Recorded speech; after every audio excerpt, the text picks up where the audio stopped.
விளையாட்டு போட்டிகளுக்கு தமிழ்நாடு நோக்கி வந்த சாதனை புரிந்தவர் எங்களுடைய எதிர்கட்சி தலைவர் இங்கே உதயநிதி ஸ்டாலின் அவர்கள். அவர் மகாபலிபுரத்தில் அவர் ஒரு ஈவெண்ட்ஸ் நடத்த உலக அளவு செஸ் போட்டி சென்னையிலே இங்கே விளையாட்டு போட்டி நடத்தினார்கள். உலக அளவுக்கு கார் ரேஸ், கார் உலக அளவிலே கார் கலந்து கொள்கிறது. ஆக இவர் சாதனை செய்கின்றோம். இங்கே உங்க ஆட்சிக்கு முட்டு கொடுக்கின்ற தலைவர்கள்லாம் இப்ப இங்க உங்களை பற்றி பேசுகின்றார்கள். அப்பா எங்களெல்லாம் பேச தூக்கி ராஜேஷ் அவர் கருத்துக்கு பாராட்டுவார். ராஜேஷ் எங்களை பாராட்டுவார். வேளாண் பட்ஜெட்ல 5 ஆண்டு காலத்தில் விவசாயிகள் மகிழ்ச்சியாக இருந்தார்கள். இங்க இருக்கின்ற விவசாய பெருங்குடிக்கு சொல்றேன், முன்னாள் அமைச்சர் OPS அவரும் விவசாயி தான் நினைக்கிற. OS மணி அடிக்கடி சட்டமன்றத்தில் எழுந்து எங்களுக்கு அந்த பட்ஜெட் காலத்தில் ஆலோசனை கூறுவார்கள். மாண்புமிகு உறுப்பினர் அவர்கள் எவ்வளவு அழகாக ஒரு திரைக்கதையை தயார் பண்ணுவாருன்னு நான் இன்னைக்கு தான் தெரிஞ்சுக்கிட்டேன். அழகான திரைக்கதையெல்லாம் பேசிட்டு இருந்தார். அதுவும் விவசாயிகள் மகிழ்ச்சியாக வாழ்ந்தார்கள் 5 ஆண்டுகள்ல போற போக்குல ஒரு திரைக்கதை வசனம் ஒன்று சொன்னாரு. போன ஆட்சியிலாம் நீங்க பாத்தீங்கன்னா பல இடங்கள்ல விவசாயிகள் 309 கோடிக்கு நீங்க நெல் சேமிப்பு கிடங்குகள் அமைப்பீங்கன்னு சொன்னீங்களே, என்ன ஆச்சுன்னு பல இடங்கள்ல கேட்டுக்கிட்டு இருந்தாங்க. தஞ்சாவூர்லயே அண்ணங்கிட்ட எல்லாம் கேட்டிருப்பாங்கன்னு நினைக்கிறேன். அப்ப அதெல்லாம் என்ன ஆச்சுன்றத பத்தி சொல்லல. ஐயா, விவசாயிகள் சொன்னதான் சொல்றேன். எல்லாரும் விவசாயிகள் அண்ணன் ஒவ்வொருத்தரை பத்தியும் சொல்லும் போது ஒரு முக்கியமான விவசாயியை மறந்துட்டாரு. கரும்பு தோட்டத்துக்குள்ள கான்கிரீட் போட்டு நடந்த விவசாயியை பத்தி அண்ணன் சொல்ல மறந்துட்டாரு.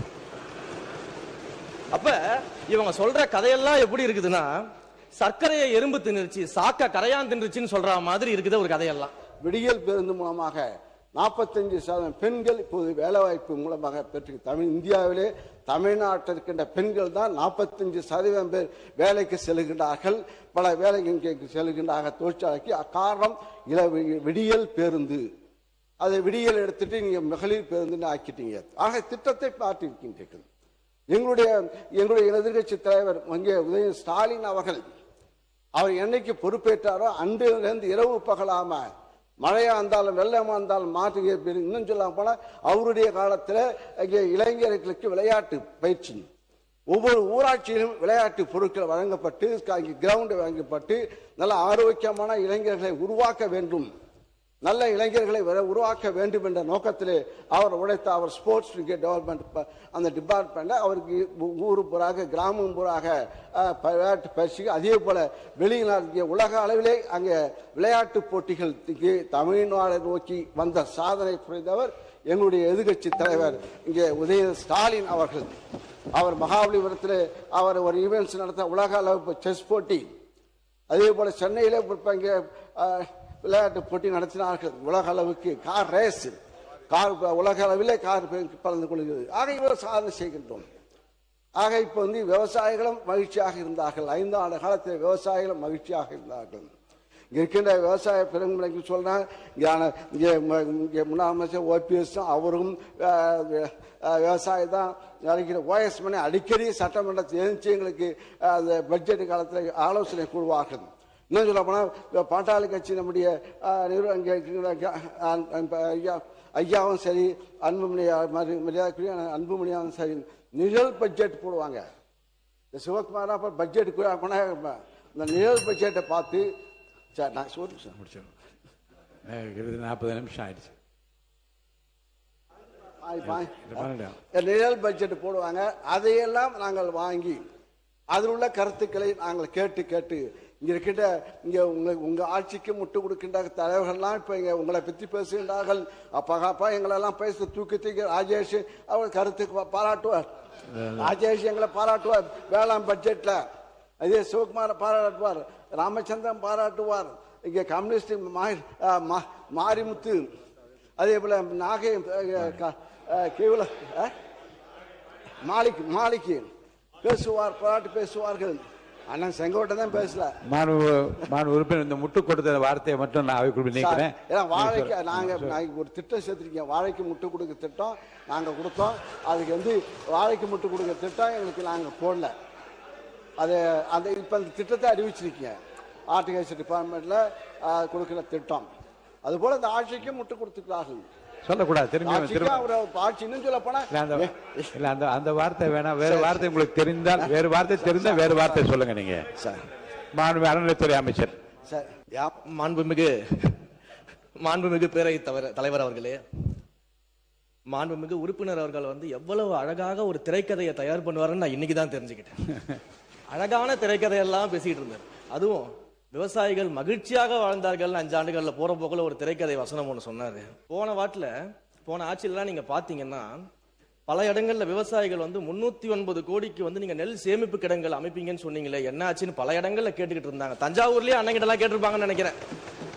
அப்ப அதெல்லாம் என்ன ஆச்சுன்றதை பத்தி சொல்லல. வாகன போக்குவரத்து இருக்கு பாத்தீங்களா, அந்த கொள்முதல் செய்துவிட்டு வாகன போக்குவரத்து செய்யக்கூடிய பல்வேறு முறைகேடுகள் நடந்ததாக விவசாயிகள் எல்லாம் போராட்டம் பண்ணாங்க. அதெல்லாம் அண்ணன் கண்ணுக்கு வரவே இல்லையா என்னன்னு தெரியல. கரும்புக்கு வந்து ஒரு விலை நிர்ணயம் செய்துவிட்டு, கரும்புக்கு ஒரு விலை நிர்ணயம் அரசாங்கம் செஞ்சா அந்த விலைக்கு கீழே இன்னொரு விலையை அதிகாரிகள் நிர்ணயம் செய்து கருது கொள்முதல் செய்ததாகலாம் அன்னைக்கு விவசாயிகள் போராடினாங்க, பிரச்சனை பண்ணாங்க. அதையும் அண்ணன் மறந்துட்டாரு போல. இப்படி ஐயா விவசாயிகள் சொன்னதான் சொல்றேன், இப்படி எல்லாம் நடந்துகிட்டு இருந்துச்சு. இதுல அண்ணா வந்து அழகா சொன்னார் யார் யாரெல்லாம் விவசாயிகள்னு சொன்னாரு. அதுல ஒரு முக்கியமான விவசாயி அண்ணன் மறந்துட்டாரு. எல்லாரும் விவசாயிகள் அண்ணன் ஒவ்வொருத்தரை பத்தியும் சொல்லும் போது ஒரு முக்கியமான விவசாயியை மறந்துட்டாரு. கரும்பு தோட்டத்துக்குள்ள கான்கிரீட் போட்டு நடந்த விவசாயியை பத்தி அண்ணன் சொல்ல மறந்துட்டாரு. அப்ப இவங்க சொல்ற கதையெல்லாம் எப்படி இருக்குதுன்னா, சர்க்கரையை எறும்பு தின்னுருச்சு, சாக்க கரையான் தின்றுச்சுன்னு சொல்ற மாதிரி இருக்குது ஒரு கதையெல்லாம். நான் உறுப்பினர் நேற்று நடந்த ஒரு முக்கிய விவாதத்தினுடைய குறிப்புகளெல்லாம் நான் ஆய்வு செய்தேன். அதில் நீக்கப்பட வேண்டிய பகுதிகள் நீங்கள் எது குறித்து நீக்கப்பட வேண்டும் என்று கோரினீர்களோ அதெல்லாம் நீக்கப்பட்டிருக்கிறது என்பதை நான் தெரிவித்துக் கொள்வேன். இன்றும் இப்போது மாண்புமிகு அறநிலையத்துறை அமைச்சர் பேசிய பேச்சுகளில் அவை குறிப்பிலிருந்து நீக்கப்பட வேண்டிய பகுதியில் இருந்தால் மட்டுமே அதை பார்த்து ஆய்வு செய்து நீக்குவேன். பேரவைத் தலைவர் அவர்களே, மாண்புமிகு இந்து சமய அறநிலையத்துறை அமைச்சர் அவர்கள் சென்ற ஆட்சியிலே நெல் சேமிப்பு கிடங்கு எங்கும் கட்டவில்லை என்று ஒரு தவறான தகவலை சபையிலே பதிவு செய்தார். நான் அவருக்கு சொல்லிக் கொள்வது, திராவிட முன்னேற்ற கழகத்தின் தலைவர் அன்றைய முதலமைச்சர் மாண்புமிகு அண்ணன் தளபதி அவர்கள் ஒரு நெல்மணி கூட மலையில் நனையக்கூடாது என்பதை உணர்ந்து அவர் பலமுறை சொல்லியிருக்கார்.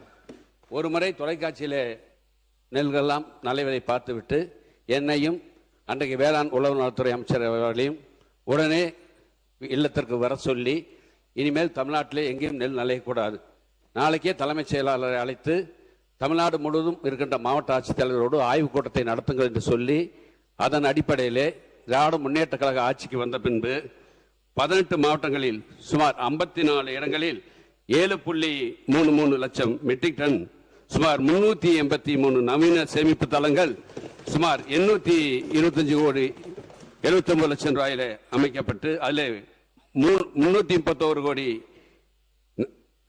அளவிலே 4.03 லட்சம் மெட்ரிக் டன் கொள்ளளவு கொண்ட 253 சேமிப்பு தளங்கள் அன்றைய முதலமைச்சர் அவர்களால் திறந்து பயன்பாட்டுக்கு கொண்டு வரப்பட்டது.